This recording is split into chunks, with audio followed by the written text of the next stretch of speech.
something to say.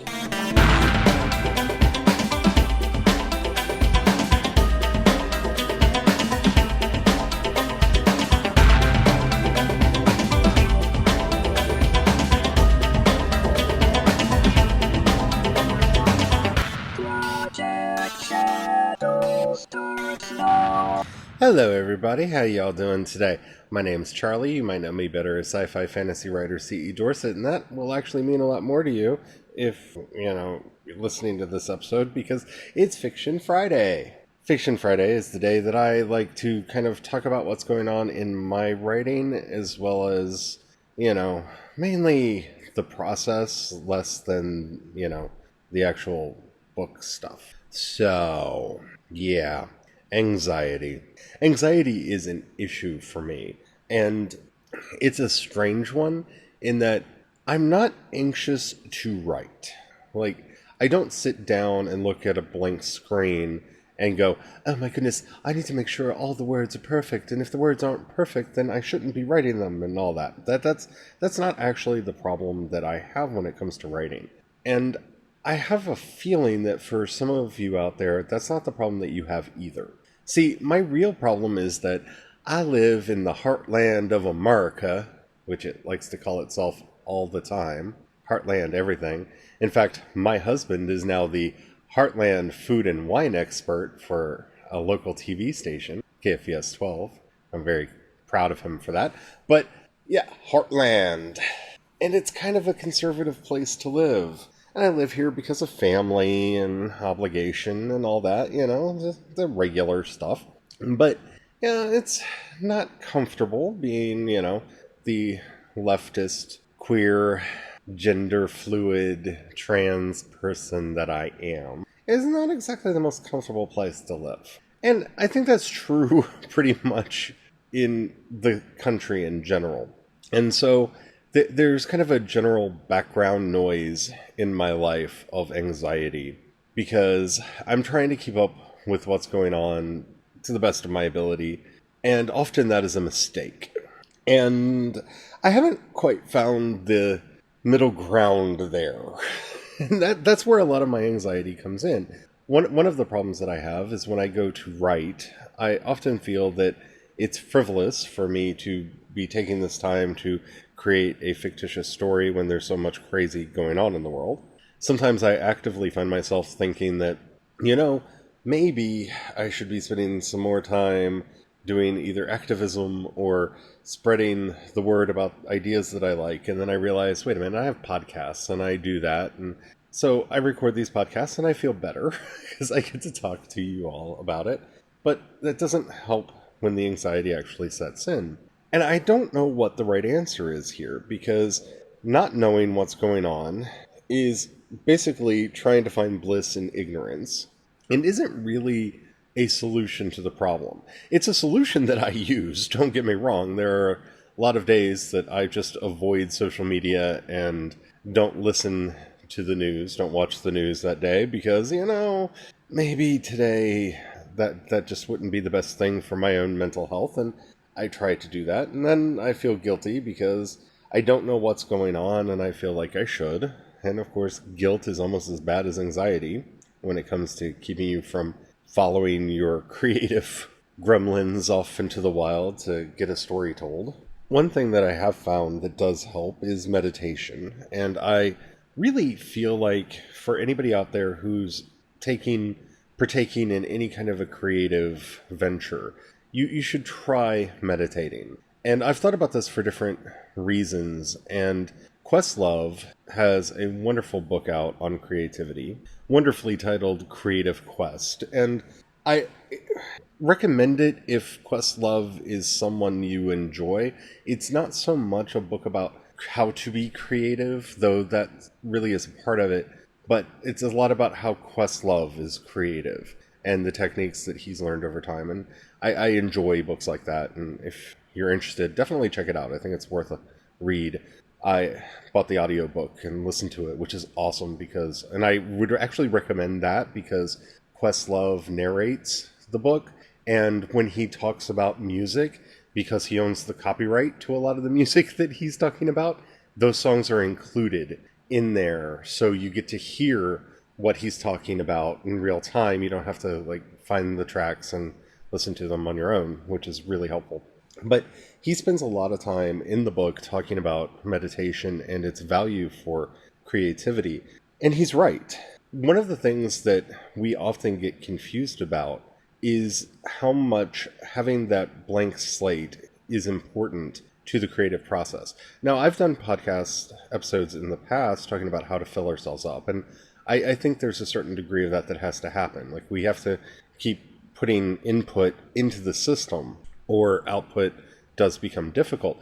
But as far as the input that we're putting into the system goes, it has to be processed. And when the mind is chattering, as it is wont to do, it's very difficult for us to process that information and have it come back out in any proper, good, or interesting way. And this is one of the things that meditation, I think, is very good for. I practice many forms of meditation. One that I've been doing lately, and this is not sponsored, they've given me no money to promote them, but I am a subscriber to the Headspace app, which I believe is available for both iOS and Android. And they have meditative courses that you can go through where each day it's a different lesson on a particular topic. And they're really helpful. The anxiety one was very good. The creative one is very good. They actually have a creative writing meditation that I try to do, and if I was a better person, I would do every day before I sat down to actually get any writing done. And it's very helpful. It's a visualization. And yeah, I've done it enough that I could probably do it without hearing the voice prompts. But there's something about that surrendering and allowing myself to just follow the prompts and not having to think, that lets me personally kind of check out more and get more out of the meditation than when I just try to do it myself. I'm a big fan of guided meditations and visualization. But no matter what your style of meditation, it's a really good app, and they do daily meditations on different subjects and stuff. It's very good. It's non-denominational in that, he's not pushing a Buddhist, Christian, or any other particular idea. He's all about mindfulness. It's an interesting app, and it's one that I recommend that you check out if you're interested in this sort of thing. But allowing yourself to have that moment where you can check out and just be and learn to quiet your mind, it really is helpful in letting those ideas flow and letting them get out and into the world where they want to be. It does also help with anxiety because, and this is where I am going to be a little metaphysical for a moment, I really do believe that our natural state is one of joy. It is one of bliss. And this is something that I've come to experience through meditation, in that when I take the time to actually do it and just let go of everything, I do find that kind of calm happiness that everything else was cluttering up. And there are probably a lot of different reasons for that, and we could talk ad nauseum about studies and whatnot. The one thing that we can say for sure is that science is very clear that mindfulness meditation is good for us. It helps with our blood pressure and heart rate, and does help combat anxiety and depression and things like that. And considering that there are some studies out there that show that writers and creative people may have a higher propensity to these things than people in other professions. Personally, I think that's more to do with making a living, because when you start thinking about how am I going to make money off of the stories that I write, anxiety floods in, and that's something I try not to think about as much as possible. But it's a valuable thing to do. I think the other important part for this is examining our will to write. If you remember a couple episodes back, I did an episode, I believe it was titled, Why Do You Want to Write? Why do you want to be a writer? And I really put forward a strong argument that you have to know why you want to write and why you want to be creative. Because in the doldrums, which always arise in any creative project, you need to have something that you can hold on to give you the strength to push through and get to the end. And that really comes up here in a lot of ways. Because, like I said, my anxiety is built and based more on kind of background noise. It's more of a, am I doing enough to help my family out? Am I doing enough to help my country? Should I be more vocal about this, that, or the other thing? Oh my goodness, what are we going to do about that? Oh man, the economy is really bad right now. Oh, how are we going to do this, that, or the other thing? How are we going to pay the bills? Kind of background anxiety. And learning to let go of that is one thing, but having something to counterbalance that is also very empowering. So having these two things work together is a valuable tool to move forward when we're trying to be creative. So yes, I do my meditations to help relieve my anxiety, but it's also my will to create that helps me get to that place of flow that relieves my anxiety some. And it's important to realize, especially in the type of world that I live in, where we own a restaurant and that's our primary form of income. I am a writer, and that's where I put most of my focus. I also do the podcast. All of these things are creative fields. And so the creative output we engage in, be it from coming up with new cocktails to coming up with new food items for the menu, new techniques to try to make that food, or me writing a story or doing a podcast like I'm doing right now, this actually is the antidote to that anxiety. Because if we're not doing those creative things, we're not making an income. And of course, it makes it harder to do any of the things that I'm anxious about. And that, I think, is the beautifully seductive and sinister thing that comes with anxiety and worry. It is so consuming that it sets up its own feedback reward system, where we feel like engaging in the worry, engaging in the doubt, engaging with the anxiety is getting something done. You see, if I just sit and stare off into the middle distance and wonder exactly how we're going to pay the bills this month, how we're going to get caught up on this, that, or the other thing this month, then I'm actually doing something, when in reality, you're just allowing the worry and the anxiety to hold you back and prevent you from getting something done. It's a very beautiful, deceptive trap that's easy to fall into. And it's something that I see happen all the time with myself and others. And you have to set up a support system. That's really the only way through that one, is you need a support system that can see when you're falling into that trap and help pull you out of it, or shout, hey, you're about to trip into the trap, stop. And some of that support system can be from, like we were talking about, the meditation and the letting go, because things are clearer when you have let go and relaxed and given yourself a bit of space from the things that are giving you anxiety. But having those people in your life that you are accountable to that can help you out by telling you the things that you need to be doing, or pointing out the things that you're liable to fall into, is one of the best ways to keep from falling into the trap. This is especially important for people like me who have a tendency to write more gothic fiction. And I mean that by, I write, to me the difference between gothic fiction and horror fiction is a focus, it's focus. Horror fiction tries to scare you. Gothic fiction tries to terrorize you. And what I mean by that is it's about bringing about that cosmic dread deep down inside that halts you and prevents you from moving forward. There's a sort of arrest that happens in a good, dark story written in this style and in this manner that you don't find in horror. Horror is just about creeping you out. So, like, when I read The Outsider by H.P. Lovecraft for the first time, which I would put into this category, I identified with the outsider so much in that self-hatred and self-loathing that the character experiences that I began to question everything that I did in the story, lingered with me, and haunted me for quite some time. The same is true with the works of Edgar Allan Poe, being some that I can almost guarantee that you've read. The works of Anne Rice live with me to this day. And in fact, Brian has finally started reading through the Vampire Chronicles, and I'm very excited about that. We're going through the Vampire Lestat together right now, and it's wonderful to get to go through these books again.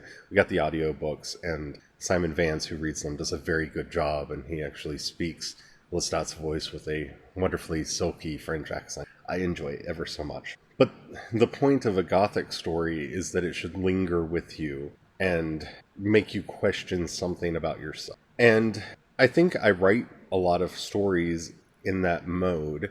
Not everything that I write, but a lot of what I write is in that mode, because I have a lot of questions and anxieties about my own life that linger with me and are hard for me to put down. And so it's kind of a double-edged sword when I'm doing my own fiction, because a lot of times the stories are exposing my anxieties and my concerns and my worries in a way that is very concrete in the fantasy world in which the stories are happening. And so I have to face a lot of my own concerns.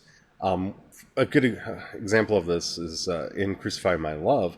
The whole point of that story is the pain that compassion can bring to someone. And it's something that's not talked about a lot. And of course, this pain is very literalized in the story, where the character has the ability to heal, but in so doing, these thorns grow out of his bones through his flesh and eventually rip through his skin. And so he literally takes the pain, or creates pain in himself by alleviating the pain in others. And that prolonged meditation on what compassion is and how compassion affects us, that took a lot out of me when I wrote it, and it's a story that I rather enjoy, and I'm hoping that everybody else does too. But you can read drafts of that over on my Wattpad right now. It's still very, very rough, because I'm going to write all 3 books before I go through and do any serious editing, and I'm currently working on the 2nd book right now. But if you want to get a head start and start reading the drafts, it is up on my Wattpad right now. You can find a link to that at ashdancer.com.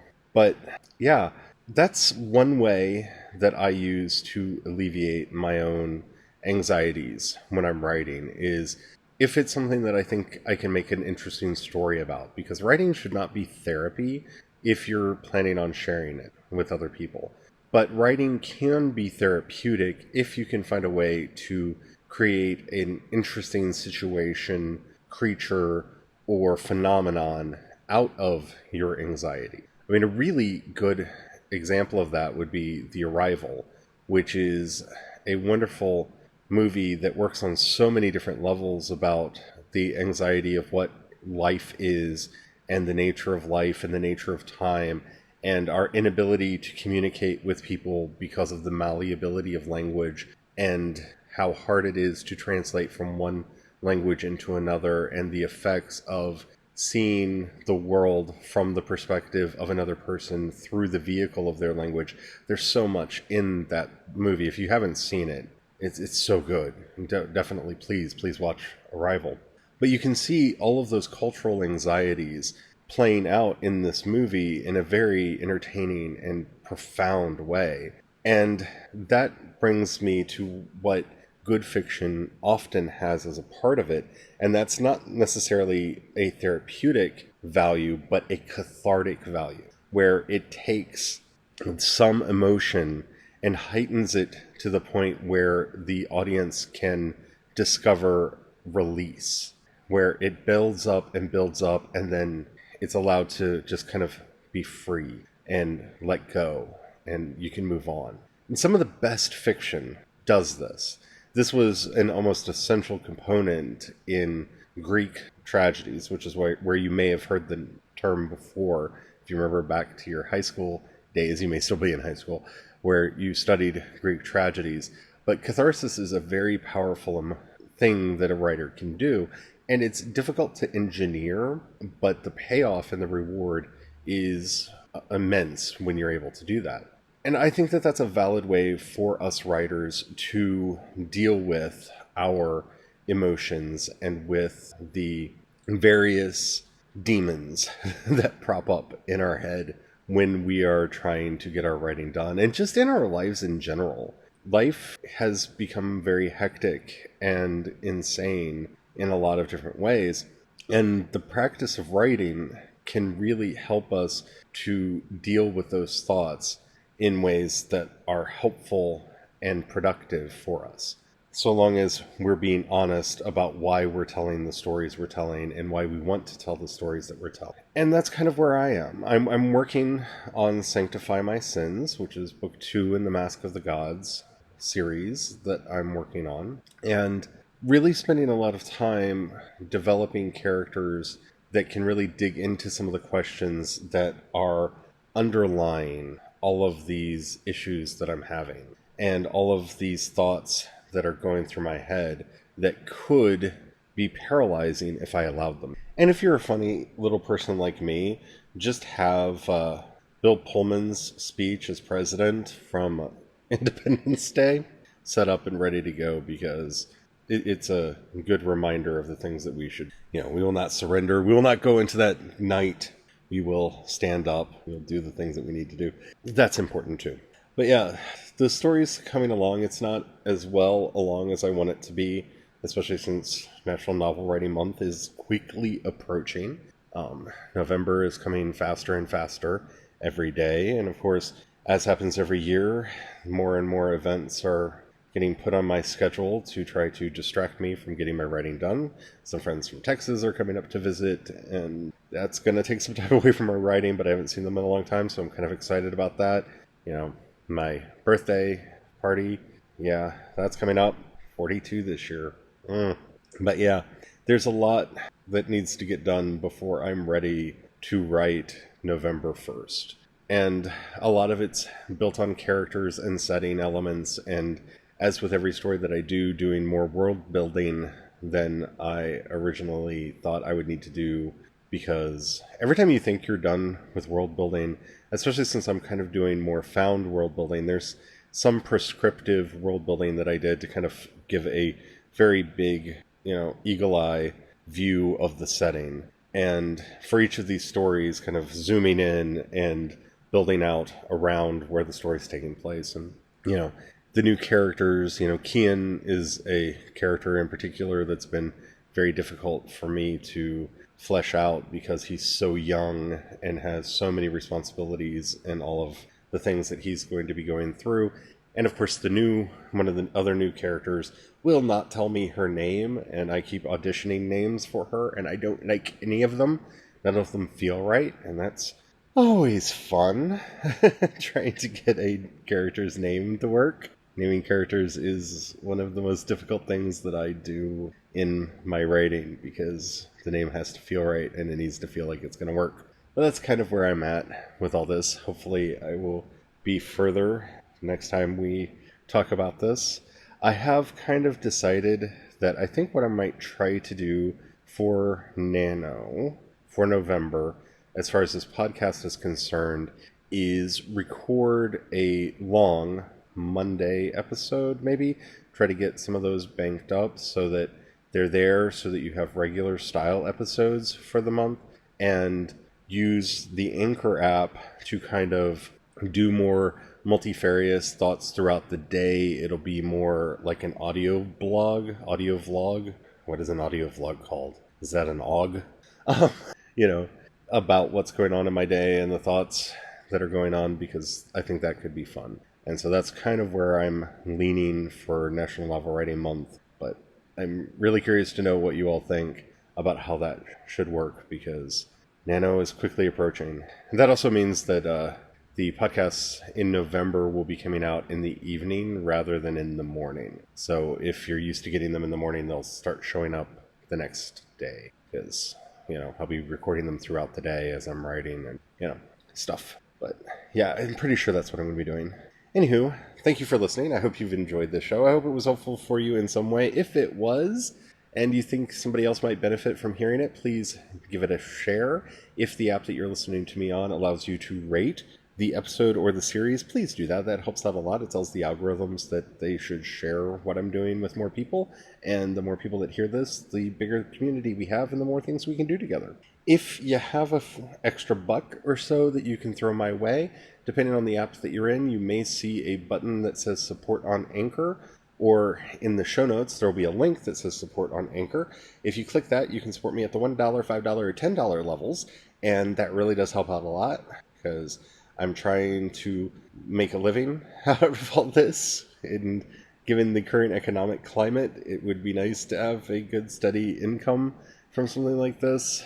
Plus, it would free me up to do a lot of things that I need to do. I'm probably going to have to spend $100 to update some of my software that I use for the podcast soon, and I really want to get a better mic. So those are some things that will help you out too. So if you would like to help, please do. If you want to support everything that I do, including my writing, you can go to patreon.com/CEDorset and help over there. If you'd like to leave me a message, download the Anchor app, follow Project Shadow on Anchor, and you can leave me up to a 1-minute message. It can be a comment, it can be a question, or a suggestion of a topic that you would like to see on the show. Any of that would be awesome, and I would love to get that.